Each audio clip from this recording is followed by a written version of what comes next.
So hi, my name is Anthony Sweet. Today my country presentation is on Belarus, and we're going to be focusing on why Belarus is a country considered in development, at a stage of development. So first we'll kind of overview this. We're going to look at their culture. So their culture began to develop in the 16th century. They do have their own language, and it has been preserved through many attempts to suppress it by foreign influence such as Russia, and we'll learn more about their relationship later. Many Belarusian dishes contain potato, often served with borscht, which is beet soup, often served with rye bread. Vodka remains the alcoholic drink of choice for many Belarusians, is true with Russia. Most of their architecture is Eastern Orthodox, same with Russia. The most popular sport is soccer. That's very consistent with European nations. The media and publishing is highly regulated by the Belarusian government. So we'll kind of dive into that later, and we'll take a closer look at that point. And then Orthodox Christianity is the founding religion of Belarus. So this is kind of the culture and the overview of Belarus. So the location of Belarus, it's located in Eastern Europe. It neighbors Russia, Latvia, Lithuania, Poland, and Ukraine. And this heartland country has made Belarus an important trade and transport route between Europe and Russia. As you can see, it kind of offers a buffer zone between Europe and Russia. Belarus is characterized as a landlocked country, which means it's completely surrounded by land. There are no ports or anything. Has an area of 208,000 square kilometers. And a major disadvantage of the landlocked country is that export costs are high and have to deal with the inconvenience of transporting goods through neighboring countries. So that's going to be a disadvantage of Belarus's location. As you can see, there's no ports or anything that can make it easy to ship, as shipping is a large medium for transporting goods. So Belarus politics here, we have in March of 1918, the Belarusian people declared independence from Germany. After World War II, Belarus joined the United Nations and formed the Republic in 1991. And that's another reason why they're at a stage of development, is because they're a relatively young and new country. So their president in 1994, Alexander Lukashenko, was elected to become the first president of the Republic of Belarus, and Belarus is a republic. So Lukashenko has won every election since his inauguration up until this day. However, his re-elections were met with much criticism, as he was accused of rigging a national referendum, allowing him to cancel elections. As a result, the European Union imposed economic sanctions on Lukashenko. So already you can see that Belarus does not have that great of a relationship with the European Union, which would be a huge trading partner considering their location. Citizens can vote for their president and representatives. However, much speculation has led many to believe that the government in Belarus is a rigged system. It has a constitution that guarantees a range of rights and freedoms. Amendments over time have slowly decreased the power of the Belarusian government. And we'll look why that's not particularly true. They do have a constitution and amendment, but you'll find out how they violate those rights of the people. So if we discuss this, due to the fact that elections are heavily influenced and enforced through military, this denies people the right to freely choose the leader of their nation. This has led many to believe that Lukashenko is one of the last dictators in Eastern Europe, and it's very hard to do business with dictators, just basically personality-wise, ethically-wise. Stimulating economic activity in a country where its leader assumes his power by force, such as a dictator, can be difficult to do ethical business in. So a leader may encourage max profitability and activity, however, they are not concerned with how they get there, possibly breaking laws and violating rights to reach that point. And that's where that unethical behavior would come in. Many European countries will not negotiate and do business with a dictatorship. So although it's not officially considered a dictatorship, Lukashenko much acts like a dictator. So society, it's classified as upper middle income on the Innovation Index, has a population of 9.5 million. Belarus have available health care at no cost through government taxation. Much of the population resides in suburbs or rural areas filled with apartments, being the most common form of housing for Belarusians. Belarus has achieved a state of universal literacy with education offered from ages 7 to 16. Also contains some higher education such as Belarusian State University. From 2013 to 2020, Belarus earned an average of 5.57 out of 10 points on the World Happiness Index. So that's going to say a lot about their people. Their people are not very happy, or you could say averagely happy. And again, that could be due to the violation of their rights by the Belarusian government. So we'll talk about some of those problems. Belarus is currently under Human Rights Watch. Presidential elections are rigged and prevents anyone or any other party from gaining power. This alone is a denial of the people of Belarus's rights. People have a right to decide who their presidential/representatives are. Belarus still remains the only European country to use the death penalty.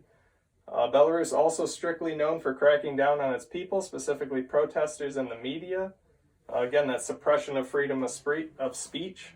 During a Freedom Day protest in 2017, police arrested some 860 people consisting of protesters, human rights activists, and journalists were all arrested on bogus claim denying the right of freedom of assembly. So again, the violation of rights. Police have been accused of brutality and unjust treatment of its victims. And this picture I put in here is actually one that was taken just a couple days ago in Belarus. This was a protest looking for Alexander Lukashenko to step down. So as you can see, these protests are still going on today. And fortunately, it looks like many of them have the right to gather here and they weren't harmed or injured in any way. So that's good. So societal problems discussed. So Belarus has also denied protection to hundreds of asylum seekers, mostly from Chechnya. All of these discrepancies have contributed to Belarus's lower economic activity. Socially unstable countries make it difficult for companies to invest in because of their instability. A low rating of 5 out of 10 on the World Happiness Index indicates that its people are not happy, and this is parallel to inequality in the society. So again, like before, ranked average on the Innovation Index, and all of these problems in society, such as infrastructure, education, crime, are all reasons as to why Belarus has a relatively low level of economic activity. So again, these societal problems contribute heavy to why Belarus is in the position that it's in, along with the economy and their industry. So the economy of Belarus is strongly dependent on agriculture. However, its top export was petroleum, and its top trading partner was Russia. So they do have a very strong relationship with Russia. So you can see their top trading partner is Russia. The growth amongst Belarusian exports and trading partner Russia has decreased petroleum exports by 36.4%, reduces trading with Russia by 21.5% from 2013 to 2018. So this is a negative factor for Belarus, considering that their top trading partner is Russia, and their trade is actually declining with Russia by 21.5%. So their GDP is at 59.7 billion, growing at a negative rate of 1.81%. So again, they're not exporting, they're not manufacturing as much. That's on the decline. They're currently ranked 170 out of 196 in GDP growth percentage. So that's a positive. Currently ranked 78 out of 190, or I'm sorry, that's a negative. They're ranked very far down on the GDP scale. Currently ranked 78 out of 196 in total GDP worldwide. So that's not that bad, not that great though either. Currently has a trade deficit with imports at 35.8 billion and exports at 33.2 billion. So again, they're in that trade deficit, so they've entered a recession in 2015 and weakly rebounded in 2017. Currently ranks 64th on the Global Innovation Index with a score of 31.27. They increased 8 spaces on the index and improved 14.5%. So that has a lot to do with their way of life, adapting technology. So continuing with economy, based on the Innovation Index, Belarus performs well in sections of market sophistication, creative outputs, and institutions. Belarus does best in human capital and research, knowledge and technology inputs, and infrastructure. So they do have a good, kind of a good infrastructure of their society. They do have institutions and positive market satisfaction and even a little bit of creativity. The Doing Business in Index ranks Belarus 49th with the highest area of strength in registering property, getting electricity, and trading across borders. So that's pretty good considering they're a landlocked country. They trade across borders well. Electricity in a developing nation is important, and they do get electricity. And registering for property or owning land is fairly simple in Belarus. Doing Business score decreased 0.1 in 2020 compared to 2019, not too big of a difference. It is relatively difficult to do business in Belarus, as it is ranked 49th in the world. So internationally, it's pretty difficult to do business with, again, going back to some of those problems. Paying taxes and getting credit is ranked very high on the Doing Business in Index, with a credit at 104 and taxes at 99. So low taxes, that's pretty well. They have, considering they have government-offered healthcare. This indicates that government influence in the lives of its people are very prominent, not allowing people to borrow money, but instead taking money through high taxation.